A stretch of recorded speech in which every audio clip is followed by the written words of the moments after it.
Yolanda, at pagkatapos po nito siya po ay ilalagay na kung saan ang kanyang katawan ay sunugin upang maging apo. Ang aming saklolo ay nasa pangalan ng Panginoon na gumawa ng langit at lupa. Gaya ng isang ama na naaawa sa kanyang mga anak, gayon ang Panginoon ay naaawa sa kanilang nakatatakot sa Kanya. Saysayin mo sa kanilang may matatakoting puso. Magpalakas kayo at huwag matakot. Narito ang inyong Diyos ay darating at magliligtas sa inyo.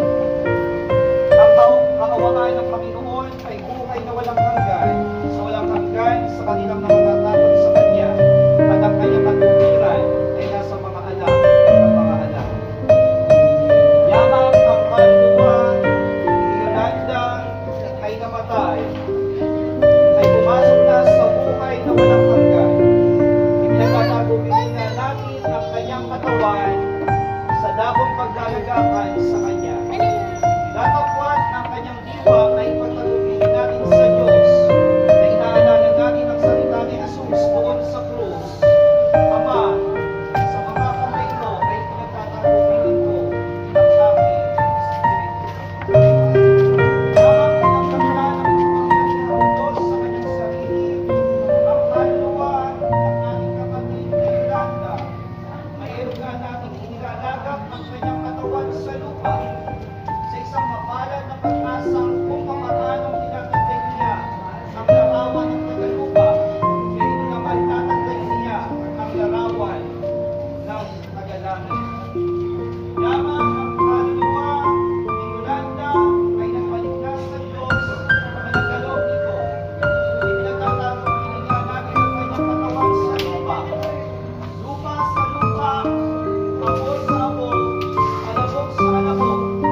Si Luke.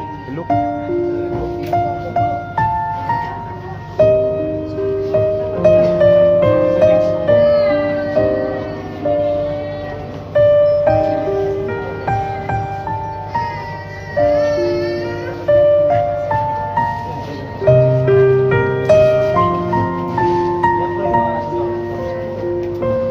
Ayun. Sila Jen. Ayun. Pakihawakan mo na po yung logo.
May pagtutok.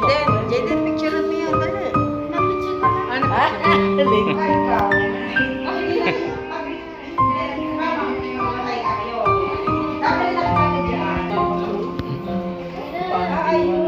Ayan, plastic.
Matagal pa to. Oo, sinabi ka na. Sabi ko na sa kanya marami Hindi, kang may nila. sagot. Paano mo matagal mo? Hindi pwede. Hindi, ito ang usapan lang. Ang muna yung tatay. Ano, pakukuha ko. Bakit hindi ko na, hindi ko na kumawa ko na ako. Kaya na yung sagot ko tayo. Maraming nakita ko. Hindi pa wala ka. Kailangan ko may kaya. Sila may mga una sila. Tapos, hindi ko na iinit ako. Yan ang mga tapos, ano, isang buwan sa mga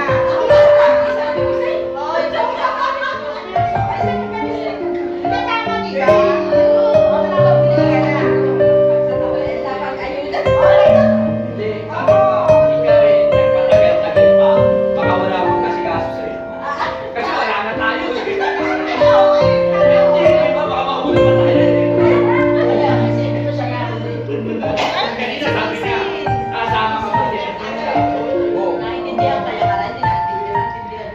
Isa, sabi ko sa kanya, kasama ka ba?